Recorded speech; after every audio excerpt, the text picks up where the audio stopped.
plus nous avançons justement dans la connaissance des voies de Dieu, il est important de ne pas mettre en oubli, voilà, des choses fondamentales, des choses essentielles pour la marche avec le Seigneur.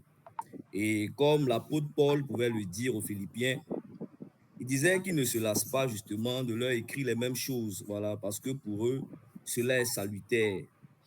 Et je crois qu'il est important justement pour nous, enfants de Dieu, de nous rappeler ces choses afin de ne pas être trouvés, voilà, nus lorsque le Seigneur Jésus reviendra, voilà. Parce qu'aujourd'hui, pour plusieurs enfants de Dieu, voilà, nous pouvons vivre une vie chrétienne, mais beaucoup n'ont pas justement une vision claire de là où ils vont, voilà.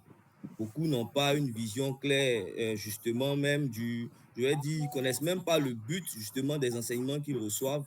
Beaucoup n'ont pas une connaissance claire aussi de la volonté de Dieu pour eux. Voilà, je veux qu'on puisse lire ensemble Romains 8, verset 29. Si euh, le frère qui trouve, voilà, il peut ouvrir la parole de Dieu. Qu'on lise ensemble Romains 8, verset 29. Car celui qu'il a préconnu, il est aussi destiné à être conforme à l'image de son Fils, pour qu'il soit premier-né entre plusieurs frères. Amen. Amen. Amen.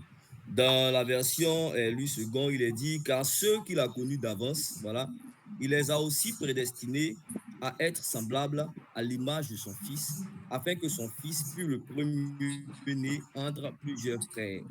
Voilà. Ça veut dire que Dieu notre Père, il a déjà un fils béni. Voilà. Il a déjà un fils parfait. Voilà. Il a déjà son unique, justement, en qui il a mis justement toute son affection, en qui il trouve justement tout son plaisir. Mais vous allez voir que ce Dieu-là, dans son projet qu'il a voulu faire avec l'homme, il a voulu justement se faire plusieurs fils, voilà, ou plusieurs enfants à l'image de Jésus-Christ, son unique. Voilà, à l'image de Jésus-Christ, son Fils béni.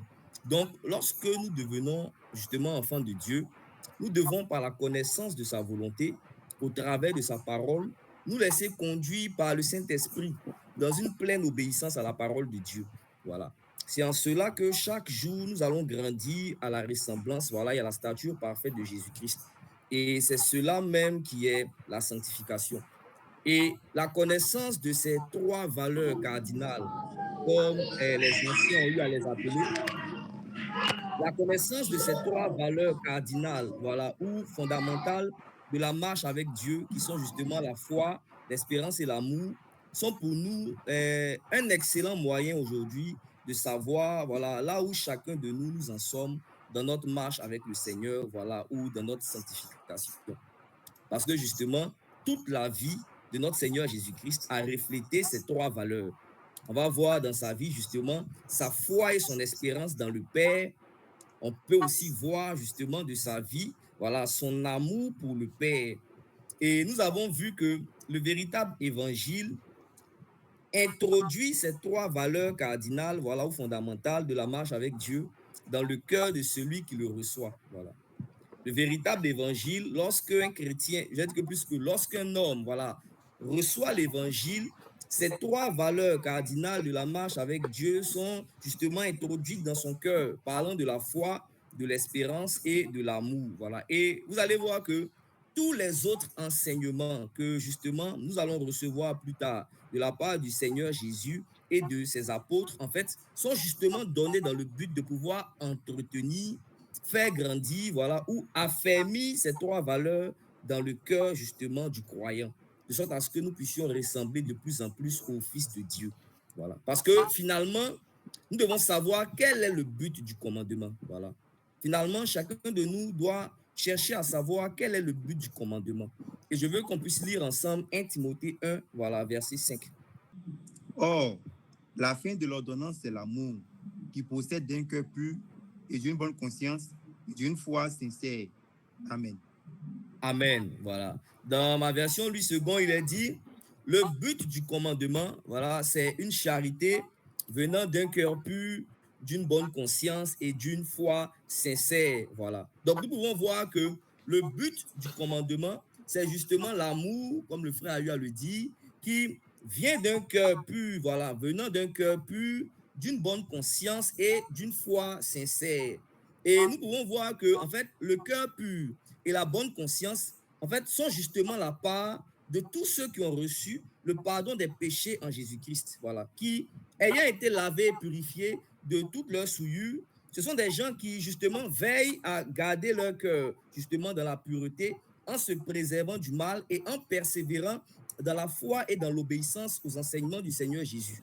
Donc, vous allez voir que on a eu à voir avec les anciens que la preuve justement que quelqu'un a dans son cœur l'espérance, on a dit que c'est la fermeté ou la persévérance. Voilà. Donc, dans le but du commandement, vous allez déjà voir justement l'espérance qui est révélée ici. Parce que c'est justement ceux qui continuent d'espérer dans les promesses de Dieu, qui travaillent justement après avoir reçu un cœur pur, voilà, et une bonne conscience, travaillent justement à l'entretenir, voilà, de sorte à demeurer agréable à Dieu. Donc, dans le but du commandement, on peut déjà voir ici l'espérance qui est révélée, voilà. On peut déjà voir ici l'amour qui a été aussi révélé dès le départ, et on peut aussi voir la foi sincère, parce qu'il est dit aussi que le but du commandement, c'est un amour, voilà, qui provient aussi d'une foi sincère.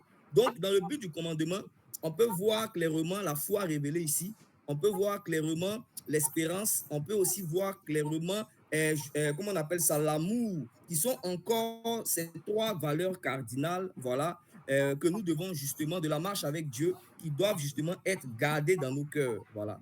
Et comme je le disais, de même que l'évangile, voilà, introduit la foi, l'espérance et l'amour dans nos cœurs, tous les enseignements du Seigneur Jésus et de ses apôtres que nous recevons dans notre marche avec le Seigneur sont aussi dans le but d'entretenir, de faire grandir, voilà, et d'affermir ces trois valeurs-là, voilà, ces trois valeurs cardinales.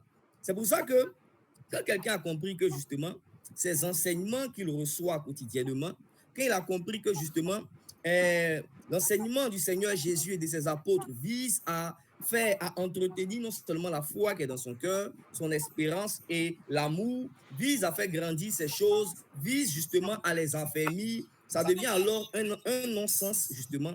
Ça devient alors, je vais dire, insensé de prétendre être chrétien, voilà, insensé de prétendre être chrétien, de lire sa Bible, de jeûner, voilà, de faire des méditations et puis d'haïr son frère. Ça devient justement insensé de prétendre être chrétien, voilà, de nous appliquer chaque jour à nous exercer à la piété et à haïr nos frères. Parce que justement, les commandements que nous recevons doivent produire dans nos cœurs et entretenir, affermir, faire grandir la foi, l'espérance et l'amour. Celui qui prétend être chrétien et qui justement est son frère, il ne se rend même pas compte que c'est justement un non-sens. Et cela, normalement, ne doit pas et ne peut pas se faire parce que c'est même la raison pour laquelle il est chrétien qui est d'aimer. Voilà.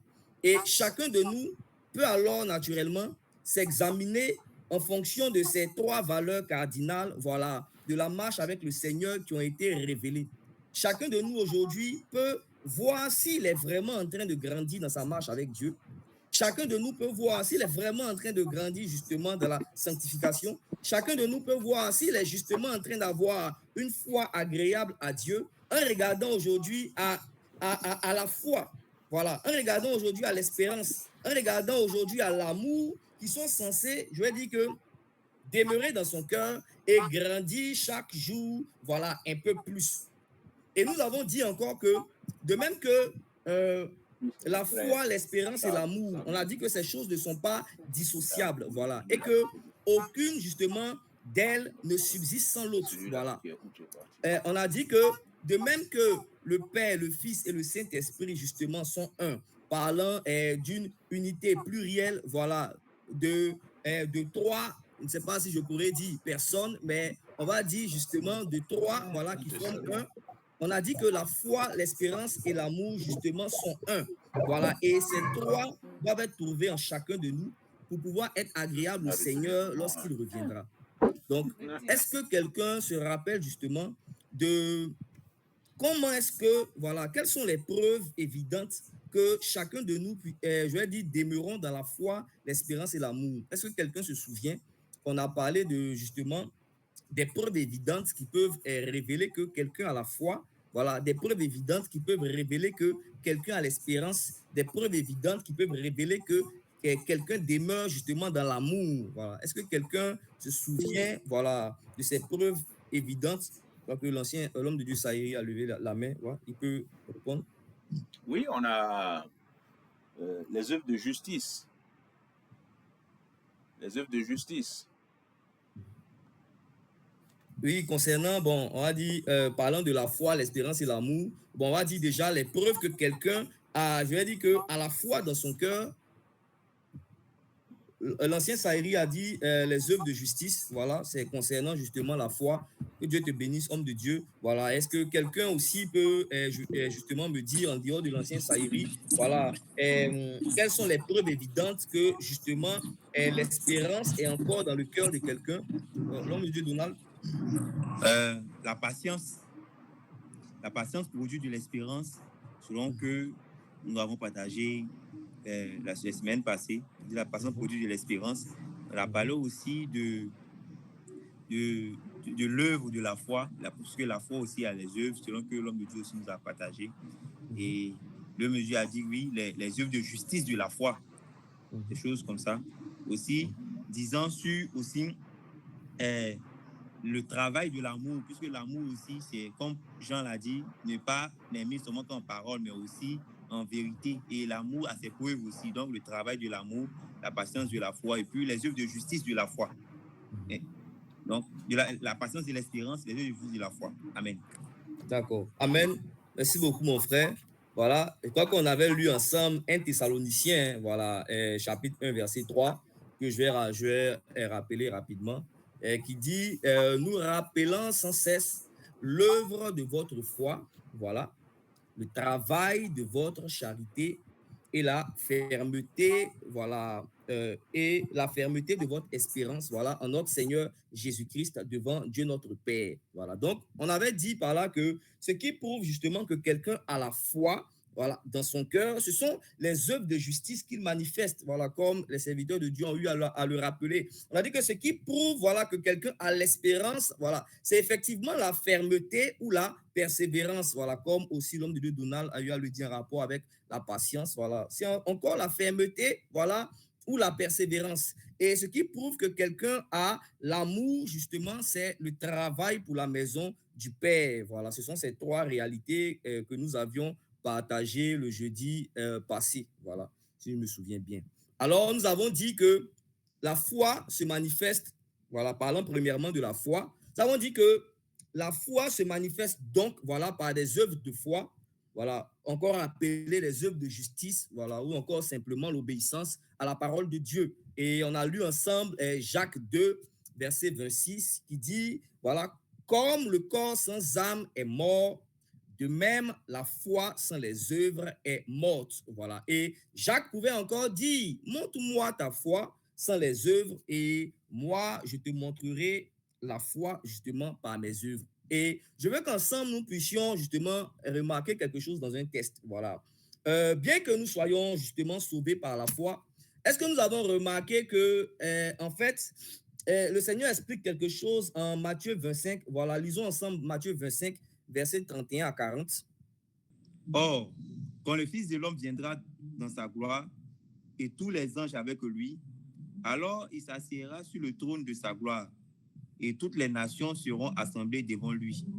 Et il séparera les uns d'avec les autres, comme un berger sépare les brebis d'avec les chèvres. Et il mettra les brebis à sa droite et les chèvres à sa gauche. Alors le roi dira à ceux qui seront à sa droite, venez, les bénis de mon Père, héritez du royaume qui vous est préparé dès la fondation du monde. Car j'ai eu faim et vous m'avez donné à manger. J'ai eu soif et vous m'avez donné à boire. J'étais étranger et vous m'avez recueilli. J'étais un de vous. J'étais nu et vous m'avez vêtu. J'étais infirme et vous m'avez visité. J'étais en prison et vous êtes venus auprès de moi. Alors les justes lui répondront, disant, Seigneur, quand est-ce que nous t'avons vu avoir faim et que nous t'avons nourri, ou avoir soif et que nous t'avons donné à boire? Et quand est-ce que nous t'avons vu nu, nous t'avons vu étranger et nous t'avons recueilli, ou nu et que nous t'avons vêtu? Et quand est-ce que nous t'avons vu infime ou en prison et que nous sommes venus auprès de toi? Et le roi, répondant, les dira, en vérité, je vous dis, en tant que vous l'avez fait à l'un des plus petits de ceux-ci qui sont mes frères, vous me l'avez fait à moi. Amen. Amen, amen. Merci beaucoup, homme de Dieu. Je vais relire aussi rapidement dans ma version Louis II. Comme j'ai dit, Matthieu 25, voilà, versets 31 à 40. Lorsque le Fils de l'homme viendra dans sa gloire avec tous les anges, il s'assiera sur le trône de sa gloire. Toutes les nations seront assemblées devant lui. Il séparera les uns avec les autres, comme le berger sépare les brebis d'avec les boucs. Et il mettra les brebis à sa droite et les boucs à sa gauche. Alors le roi dira à ceux qui seront à sa droite, venez, vous qui êtes bénis de mon Père, prenez possession du royaume qui vous a été préparé dès la fondation du monde. Car j'ai eu faim et vous m'avez donné à manger, j'ai eu soif et vous m'avez donné à boire. J'étais étranger et vous m'avez recueilli. J'étais nu et vous m'avez vêtu. J'étais malade et vous m'avez visité. J'étais en prison et vous êtes venus vers moi. Les justes lui répondront, Seigneur, quand avons-nous vu avoir faim et t'avons-nous donné à manger, ou avoir soif et t'avons-nous donné à boire?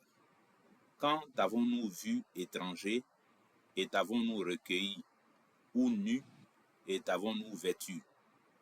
Quand avons-nous vu malade ou en prison et sommes-nous allés vers toi? Et le roi leur répondra, je vous le dis en vérité, toutes les fois que vous avez fait ces choses à l'un de ces plus petits de mes frères, c'est à moi que vous les avez faites. Après avoir fini, je vais dire, après avoir fini de lire justement le test de Matthieu 25, verset 31 à 40, assez simplement, le Seigneur a dit que l'entrée dans le royaume a été accordée aux justes, car si quelqu'un, je vais dire, peut donner une réponse assez simple selon le test, l'entrée du royaume a été accordée aux justes, car quoi exactement? Car j'ai eu faim et vous m'avez donné à manger, j'ai eu soif et vous m'avez donné à boire. J'étais étranger et vous m'avez recueilli. J'étais nu et vous m'avez vêtu. J'étais infirme et vous m'avez visité. Donc, le Seigneur, justement, disait que parce que j'ai eu faim et vous m'avez donné à manger, parce que j'ai eu soif et vous m'avez donné à boire, parce que j'étais étranger, voilà, et vous m'avez recueilli, et j'étais nu et vous m'avez vêtu, voilà, j'étais malade et vous m'avez visité en prison. Et j'ai dit que toutes ces œuvres, justement, de justice que les justes ont manifestées, ce sont justement ces choses qui révèlent et qui manifestent justement la foi qui est invisible dans le cœur de chacun d'eux, voilà. Et je disais que c'est même ce qui fait, voilà, la différence entre le vrai Dieu, voilà, celui qui nous a créés, les faux dieux, voilà, qui ne le sont pas de leur nature et qui n'ont pas créé l'homme, voilà. Parce que vous verrez qu'avec moi, que celui qui a justement créé, qui a fabriqué justement le téléphone, voilà, est capable de le réparer, voilà, lorsque celui-ci est défaillant. Voilà. Vous allez voir que ceux qui ont eu à fabriquer après les ordinateurs, ils sont capables justement de les réparer. Et donc, après, ils vont trouver de la défaillance, voilà, chez un ordinateur, voilà. Mais certains prétendent justement que c'est le créateur de toutes choses, celui qui a eu à créer justement les hommes, qui serait incapable de les réparer lorsque celui-ci devient défaillant, voilà, en devenant esclave du péché. Voilà. Vous verrez que ce sont les faux dieux, voilà, des fausses religions qui font justement prier, qui font jeûner, voilà, qui demandent justement de demander pardon pour leurs péchés, voilà, mais qui ne délivrent jamais les adeptes de ces religions-là, voilà, de leurs péchés.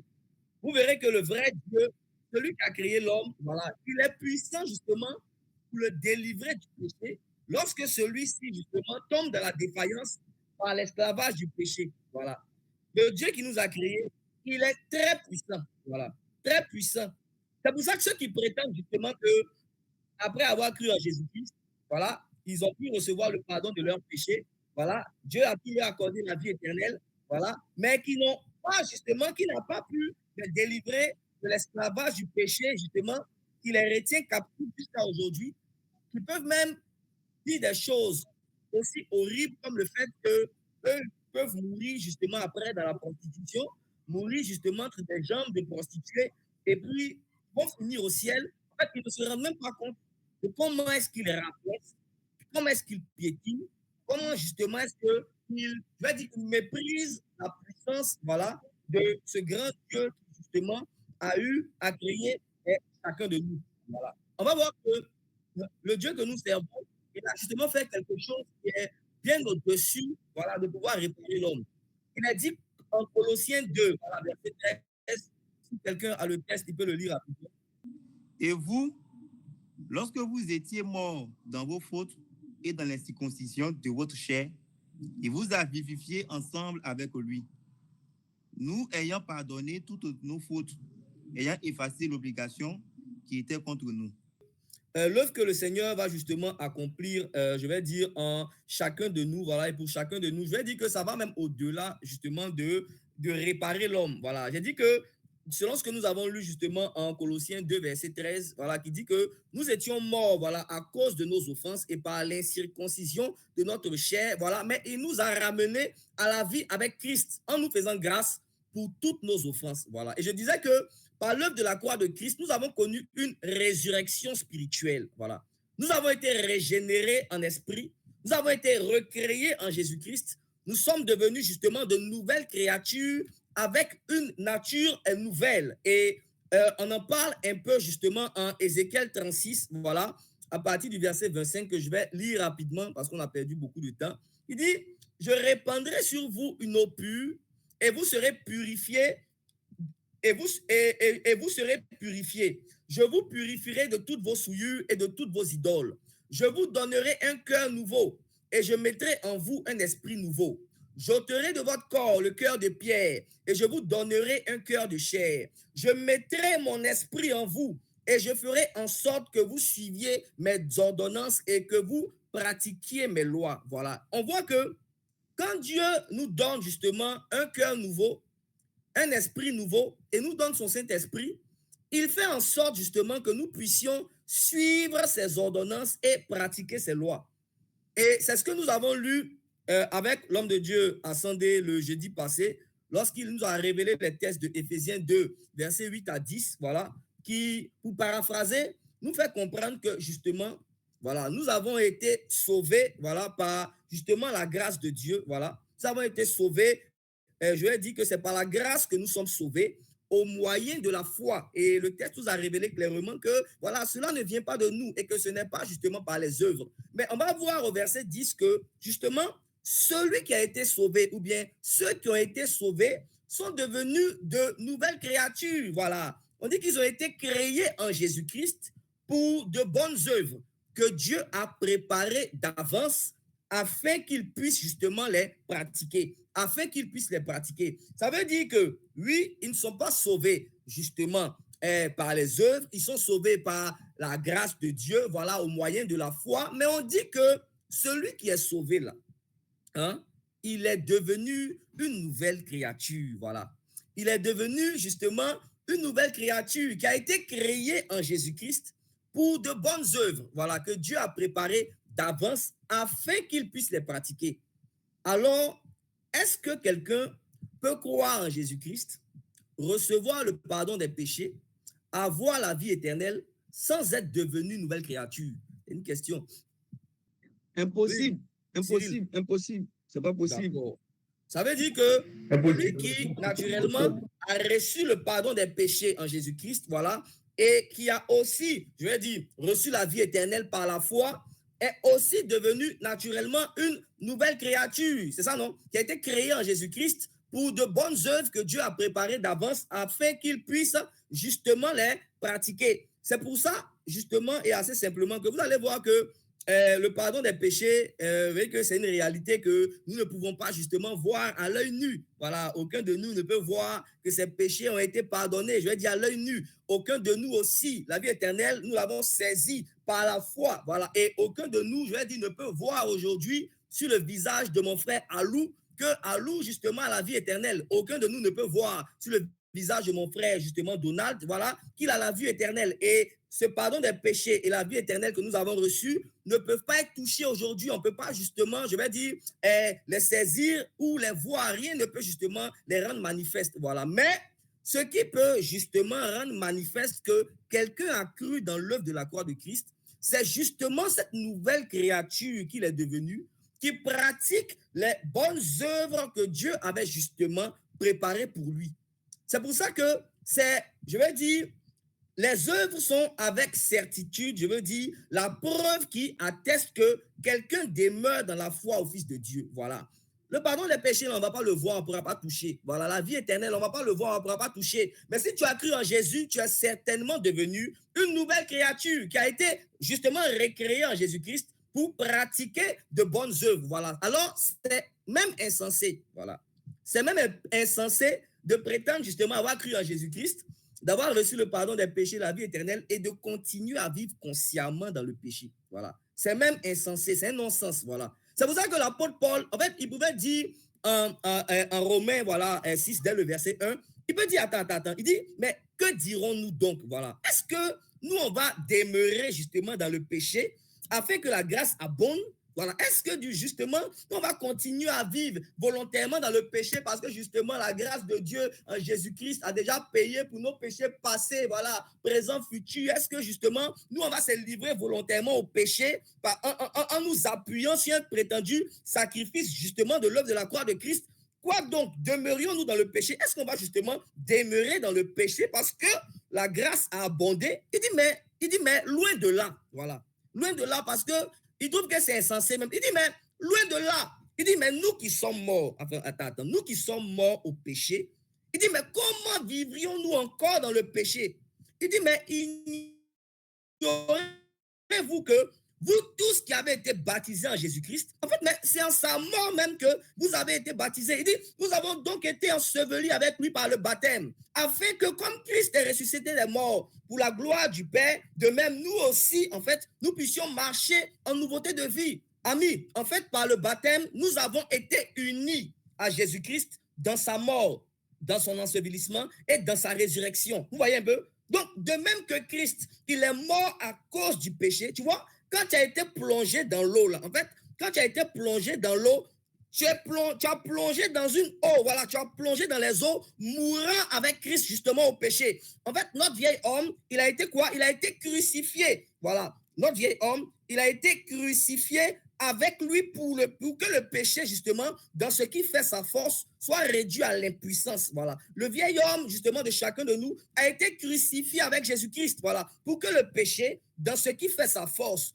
soit réduit à l'impuissance et que nous ne soyons plus trouvés justement esclaves du péché. Et tu vois que de même que Jésus, là, il est ressuscité des morts, tu vois que quand tu plonges dans l'eau, on te refait sortir, non? De même que Jésus est ressuscité des morts, quand on t'a fait sortir de l'eau, là, tu vois que toi aussi, tu es ressuscité justement avec Jésus-Christ. Voilà. Tu es ressuscité étant une nouvelle créature. Tu es ressuscité dans une nature nouvelle, justement pour vivre pour la gloire du Père.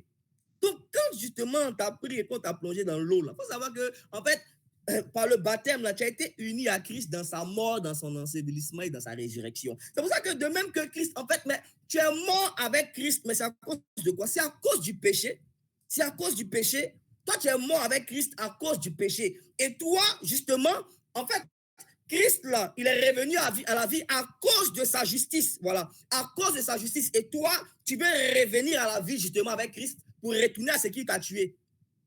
Pour retourner à ce qui t'a tué. En fait, c'est justement insensé. Voilà. C'est justement un non-sens. Et ceux qui, justement, prétendent avoir cru en Jésus, voilà, mais qui peuvent vivre, justement, volontairement dans le péché, volontairement dans la désobéissance, volontairement, justement, je vais dire, dans tout ce qui déshonore Dieu, ils n'ont absolument rien compris, justement, dans l'œuvre de la croix de Christ. Voilà. C'est pourquoi, étant devenus, justement, enfants de Dieu, par l'esprit de sainteté que nous avons reçu, croyez-le, nous avons la capacité d'obéir à Dieu. Nous avons la capacité de pratiquer de bonnes œuvres pour la gloire du Père. Nous sommes de nouvelles créatures. Le Père, le Fils et l'Esprit. Là, en fait, le Père et le Fils, ils habitent en nous par le Saint-Esprit. Et l'Écriture dit que le fruit de l'Esprit, là, hein, c'est l'amour, c'est la joie, c'est la paix, c'est la patience, c'est la bonté, c'est la bénignité, c'est la fidélité, c'est la douceur, c'est la tempérance. Voilà, que personne ne puisse nous séduire. Nous avons justement par l'esprit qui est en nous la capacité de nous aimer les uns les autres. On a la capacité de faire du bien aux gens dans les difficultés. On a la capacité justement d'aller visiter nos frères en prison. On a la capacité de pratiquer justement des choses dont nous étions incapables autrefois. Parce que tout ce qui était dans notre tête, c'était bar, cigarettes, boissons, drogue, tout ce qui est abominable. Mais je dis que l'œuvre de la croix de Christ, elle est très puissante. Regardez même chez les païens. Même chez les païens, regardez, même chez les païens, voilà, qui, je vais dire, dans leur cœur, voilà, même chez les païens qui marchent encore dans la folie, justement, dans ce monde, vous allez voir qu'un homme, voilà, un païen, il peut justement prétendre, vous voyez, non, un païen, là, dans sa folie, il peut justement prétendre que lui, là, hein, il est, je vais dire qu'un homme, il peut prétendre, un homme païen, il peut prétendre que lui, en fait, il est une femme dans le corps d'un homme. Vous voyez, non? Il peut croire qu'un homme, il est païen. Lui dit que lui croit que lui, là, il est une femme dans le corps d'un homme. Maintenant, à cause de sa nature, justement, pécheresse, à cause de sa nature, de la nature de péché, justement, qui agit encore en lui, et à cause des démons, voilà, des démons aussi qui l'aident justement dans ce chemin, vous allez voir que cet homme-là, il croit qu'il est une femme dans le corps d'un homme. Il va commencer à parler comme femme. Il va commencer à marcher comme une femme. Il va commencer à vouloir faire des choses de femme. Simplement parce que lui, il a cru que lui, il est une femme dans le corps d'un homme. C'est un homme. Il croit que lui, il est une femme dans le corps d'un homme. Mais parce qu'il a encore en lui la nature de péché, et avec les démons qui sont derrière lui, ils vont l'aider justement à commencer à marcher comme une femme, parler comme une femme, vouloir faire des choses de femme. Et puis nous, on veut prétendre que, en fait, par l'esprit de sainteté, qui est plus puissant que tous les démons rassemblés, nous, on veut prétendre que par l'esprit de sainteté, vous voyez, non, que nous avons reçu par l'œuvre de la croix de Christ, nous devons prétendre que par la nouvelle nature que nous avons reçue en Jésus-Christ, nous croyons que nous avons été rendus saints par l'œuvre de la croix de Christ et nous sommes capables de marcher dans la sainteté. On ment. Celui qui a cru vraiment qu'il a été rendu saint par l'œuvre de la croix de Christ, par l'esprit de sainteté et par la nouvelle nature qu'il est, de la nouvelle nature, c'est que justement qu'il est devenu, la nouvelle nature qui agit en lui, il marche dans la sainteté, il marche dans la justice, justement, par la foi au Fils de Dieu. La foi, là, c'est pas la pensée positive, voilà. C'est pas que non, j'ai dit que je crois que je suis saint, donc quand je vais volontairement me livrer au péché, je me répète, je vais volontairement marcher dans la désobéissance, coucher avec des femmes sans le mariage, pratiquer la fraude, et puis je me répète, je suis saint. C'est pas ça que la foi, ça c'est la pensée positive. Tu vas jamais voir Dieu. La foi, là, c'est que celui qui croit qu'il a été rendu saint par l'œuvre de la croix de Christ, justement par cette foi-là, il marche dans la sainteté. Celui qui croit qu'il a été rendu juste, justement, il marche dans la justice. Pourquoi? Parce que par l'esprit de sainteté que nous avons reçu, par la nouvelle nature qu'on a reçue par l'œuvre de la croix de Christ, nous avons la capacité d'obéir à Dieu. Nous avons la capacité de marcher dans l'amour, dans la vérité. On a la capacité, justement, de pouvoir vivre pour la gloire de Dieu. Et qu'est-ce que Jean 15, verset 5 nous dit? Jean 15, verset 5 nous dit que le Seigneur, il disait dedans que, en fait, celui qui demeure en moi, voilà, et en qui je demeure, porte beaucoup de fruits. Car sans moi, vous ne pouvez rien.